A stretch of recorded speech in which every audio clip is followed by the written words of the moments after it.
I have a bigger concern as far as, at the present, doing something now, and that is the female and male genders, how language impacts that, how that impacts how we speak. And, in contemporary society, we now have the, the cross gender, which also adds into the whole mix of things. But to put it simply, females and males had their roles in Lakota society, and the speech accompanied that. You knew a female by the way they spoke, by the word they spoke, the inflection in their voice, their enunciation. And we're losing a lot of that because, like anything else, when you have intertribe coming in, you have people picking up, other dialects, other patterns of speech.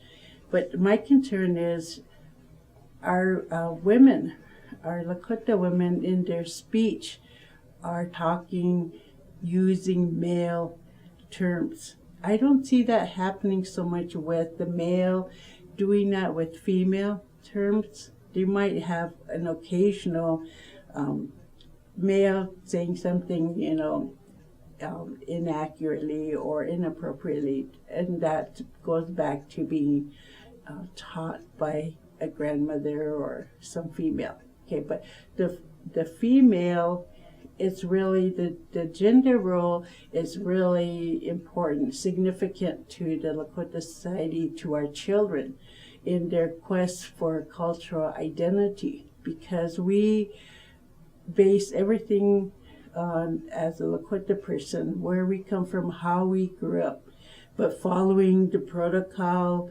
the kinship rules, all of that is all enmeshed. You cannot separate one from the other. And that is my concern, is that women of our generation, whether it's lack of knowledge, just, falling into the whole contemporary age of speaking, are saying words that typically are male, like the word how. That is a male word, but I hear women saying that, and I'm like, what? Or the word hokahe. This is how I determine a male and a female appropriate word is, and in my mind, I have to make connections, and I always make a connection for me to understand it better. And in Lakota, it's like the word is has the O, or it's a lower voiced enunciation, like the word hokahe. Okay. Now, if a female said that, it would not be very, very womanishly of her to say hokahe, because that's a male inflection of the voice. And the male would not say duwale. If you notice the difference in those two words, hokahe and duwale, you can see that the hokahe, you would think of the male right away. Duwale means is more softer, And so that's how I distinguish male and female. And I always wonder if our females even understand that, or do they want to be, has some of that generational, stuff come forward and became immersed in it. I don't think so, because some of the ones who speak these words inappropriately or inaccurately are fluent speakers themselves. And I don't know if they think that's cool, put them on equal footing with the males or what, but I frequently hear that. And the other words, for example, the word hihaniwashte, and Lakota thought philosophy is very significant. it is huge because everything we say, we think first, and then we say. And so when we talk about Lakota language, we're talking about a very an ancient way of thinking, an ancient way of practicing life, spirituality, whatever.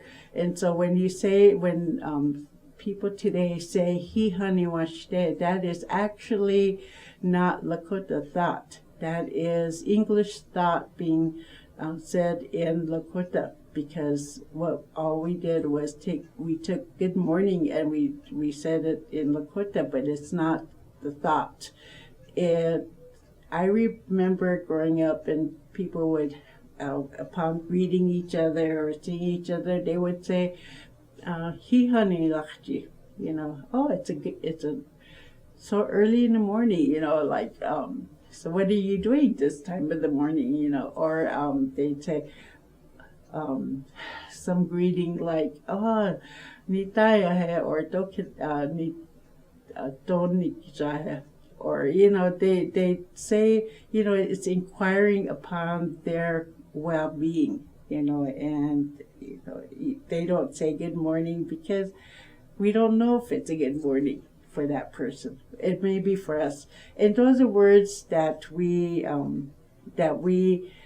are becoming aware of losing, the thought about behind language, and that's really that's significant because as we have Lakota language teachers who are going into the schools and teaching the language, and many of these teachers are young, and they may not be fluent speakers or as first language learners.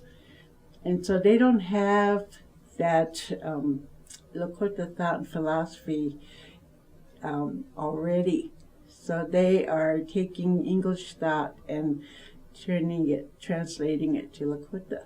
And a good example of how that happens and is being used in the classroom is the Berenstain Bears. Now that's an English story, English tale, children's story, but it's been taken and translated to Lakota. So you have now a Lakota story with English thought. Okay. What really should be happening is we tell our stories. Example, the Iktomi story.